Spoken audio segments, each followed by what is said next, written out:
Olá, bem-vinda, bem-vindo ao Elas Pautam nesta edição especial no primeiro encontro de mulheres parlamentares do P20. Nós vamos abordar um tema que é de urgência global, as mudanças climáticas. Eu tenho o privilégio de conversar com a deputada Linda Mørkesdal, do Partido Trabalhista da Noruega. Também nos acompanha aqui a integrante da delegação da Nigéria, Fátima Talba. É um prazer dar início a esta discussão tão oportuna. Thank you for joining us to this first meeting women's parliamentarians. And we would like to start with you from Norwegian, Mrs. Linda Mørkesdal, to talk about the experience of your country, because Norway has a very expressive work with the environmental questions. Then I would like you to express for us what has been done here. Thank you, and first of all, thank you for having me, and it's been a great experience to be a guest at this historical first women.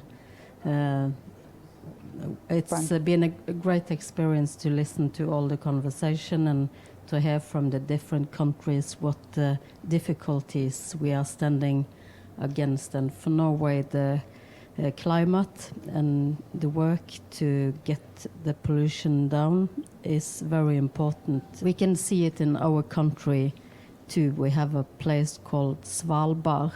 It's way up north. It's where the polar bear lives.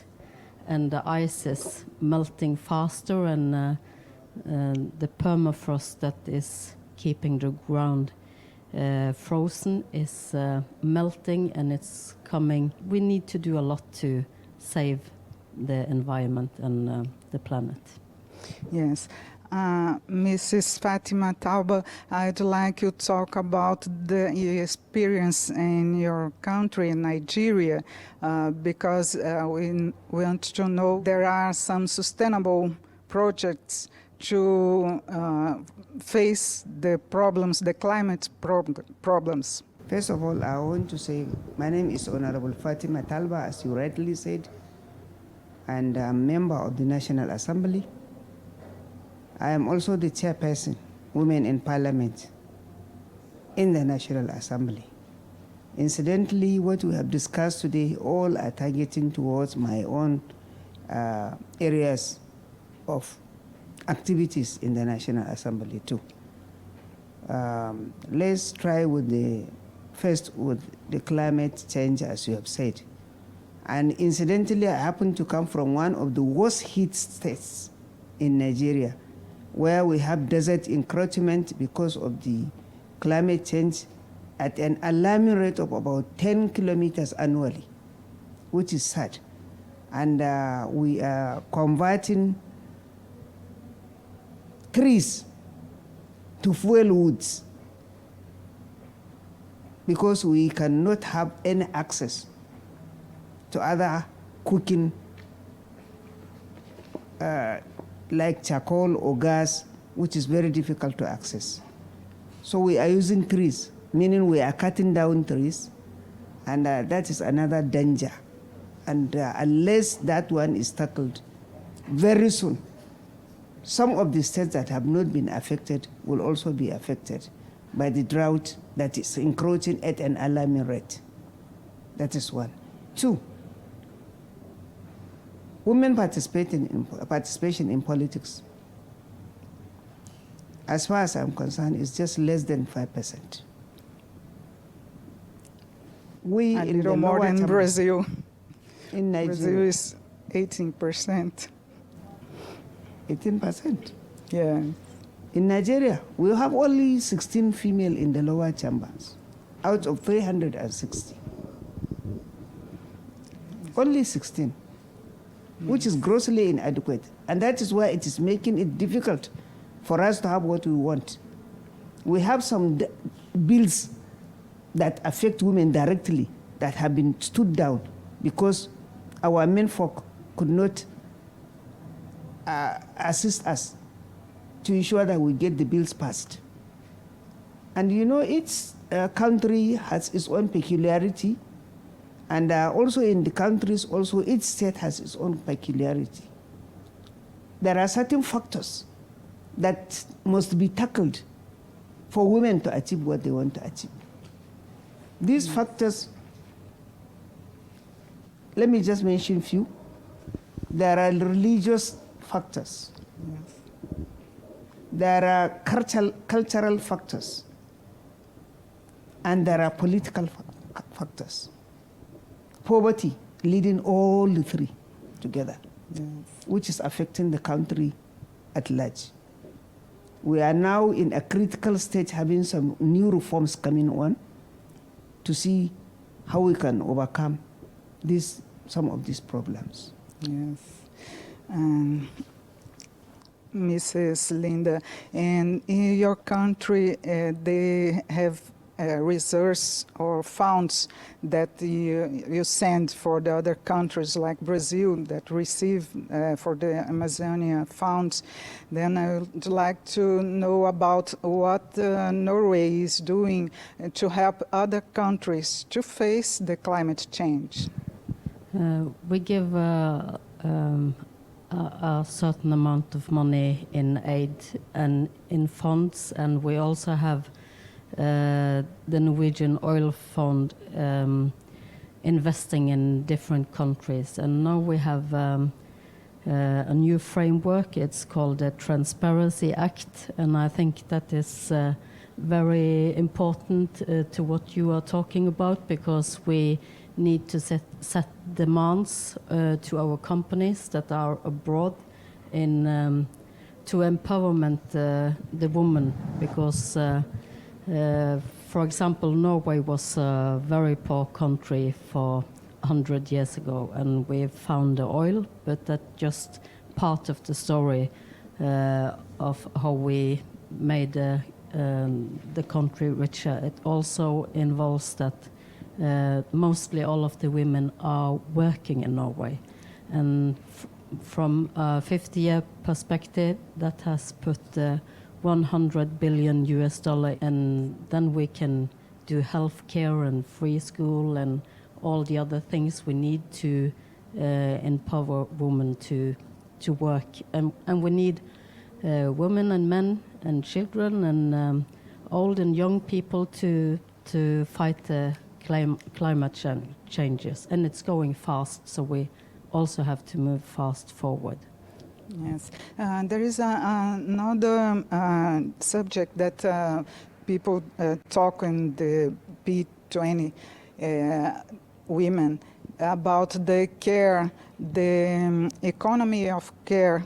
No? I'd like to know if in Nigeria there is a concern about the care for women to work to preserve women that is not with the same salary. In Nigeria, we don't discriminate, no segregation between women getting salary the same with men.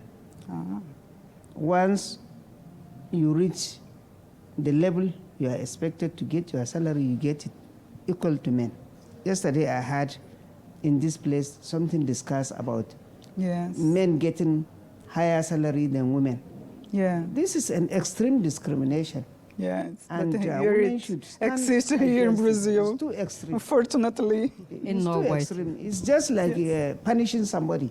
Yeah. I think you should be given what you deserve, or you should merit it if you are meriting it, so that you should not be discriminated that you are a woman, you cannot get salary higher. Some women, even in my country, women suffer more than men. I agree that men are the breadwinners of every family, but also women to play major roles. We complement each other. We don't allow men to just take over everything. In the area where I come from, women go to farms to farm. Yes. They go to fend for themselves. They do everything. They sell certain things for them to get money, and they assist the men in the activities in the house. So I don't think giving salary different to men is good. So in Nigeria, we have so many hands on deck to see that women are empowered. Yes. We have so many ministries. For instance, we have the poverty alleviation, we have the SDGs, and we have so many ministries there that do give women some assistance, but I don't think it's enough. And we also are facing challenges with these social vices that is common, almost globally. But those social vices too, if they are not tackled, definitely they also will be hindrance in the future for any country to thrive. Mrs. Linda, it happens in Norway. Yes, and it's mostly in the middle class. You can see that the gap in the wages between men and women are different. So I have worked next to a man. We did the same job, and he was earning way more than me. But now we are closing the gap by law. That is not going to be allowed. Yes. Because it has been a problem with between men and women that they are, and they even if the women have higher education, it's sometimes yes, and sometimes the men climb higher and faster to position in a work than a woman do, even though the woman can have better education. But now we also are closing and had make a law that in every company in the borders it has to be 40% women, and in every governmental border it has to be 40% women. So it just make business and company and politics better because you have more brains, different thoughts, Yes. and it will just improve the politics and the companies and the way to use the money. Of course. And what about the care economy? Because women almost is in charge of the care of not only children, but old people. And then this was a theme that people discuss in this meeting. I'd like to know what about the law in your country about the care economy. We have, like every district in Norway, have to have child care or kindergarten, and we have free school. And that makes it easier for a woman to go to work, and it's school every 5 days a week, and it's for a whole work day. But I think it's so many different things we need to do to, and maybe we also have to accept that women do have more responsibility in the home, and we need to change that culture step by step. Yes. It's like that or anywhere in the world, I think. But we need women to be a part of the climate change, because we need women's Another sites yes. about these yes. problems, know how to solve them. Yes, it's like you were talking about when you're going to make food. What resources do you need to make food in a different way than cutting down trees? And we need women to talk about these kind of difficulties because they are closest to the problem. Yes. Yes. One of the major problems we are having in Nigeria now is this cutting of trees. Fresh tree, they cut them, they dry them, burn them, and make them into charcoal and sell it to be used for cooking, which is sad. You cut tree, you don't plant another one to replace it. So what happens? The desertification continues. It's one of the reasons that we are having this climate change seriously in the country. And another important aspect of this, the climate change, that is seriously posing some challenges or threats to our women in the rural areas, not in the urban areas. In the urban areas, of course, they use gas. But in the rural areas, which is the majority of the community, they use trees. They cut down trees, which is so sad. And unless you give them an alternative, there is no way you can stop them from using that one that they have been using. And that alternative is what we are looking forward to. I think we need to sensitize countries that can assist. Certain organizations also that do assist should also look at these issues critically. When we open up and tell the world what we want, I think there is nothing bad about that. Of course. But some of the policy makers don't like it being said as blatant, clearly as it is. But I think it's important that we need to look for assistance from those that are ready to do it.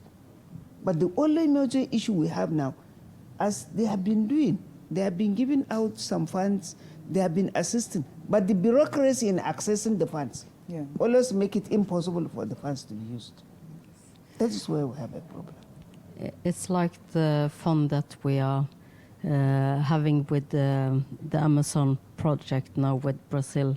Yeah. It's a small-scale project to see how we can solve that we don't cut down Some programs, Yes. small programs, but Yes. the funds it will are give essentials. effect. Yes. Okay, our time is ending, but first of all, I would like to you to talk about the expectations for the next meeting. What you can say. Yes, we have had very many good discussion during this meeting, but maybe the next meeting has to be that we set some goals and action to it. Yeah. Very good. And also such meetings, I think, should be done on yearly basis this time around. And let it be rotational, so that certain zones and certain countries also will feel the presence of the women that will be talking with the same voice on same thing. I think it's important. This meeting is a very unique one and it's very important. It's the first one. But next time as we go, maybe we'll also need to go on site visits to see things for ourselves. Let's look at a region that has already been damaged by this desertification or by this drought or by this gully erosions or something like that, for us to go and see and make a case out of it. Because we are just talking in Europe, and we need to also authenticate what we are saying with actual scene. If we go out for sightseeing, for example, you will see certain things that you need to make people believe what you are saying. When you sit down in a room and talk, it's just like policy making. You talk, but nothing good comes of it. But when people see realities, when you have them, you post them, you bring placards, you bring other things to show people this is what is happening around the globe, I think people will take it serious, much more serious. I'm sure we are going to come up with some policies and start bringing in some legislations that will hammer seriously on this issue of global warming and things that are affecting us seriously. And maybe some of our leaders, they must have to change. Now we have a government in place that is really active and proactive. I'm sure by December we'll have a good news to tell you. Thank you. Thank you. Eu conversei com a deputada Linda Merkersdal, do Partido Trabalhista da Noruega, e também com a integrante da delegação da Nigéria, Fátima Tauba. Eu sou Regina Assunção e agradeço a sua audiência. Até a próxima.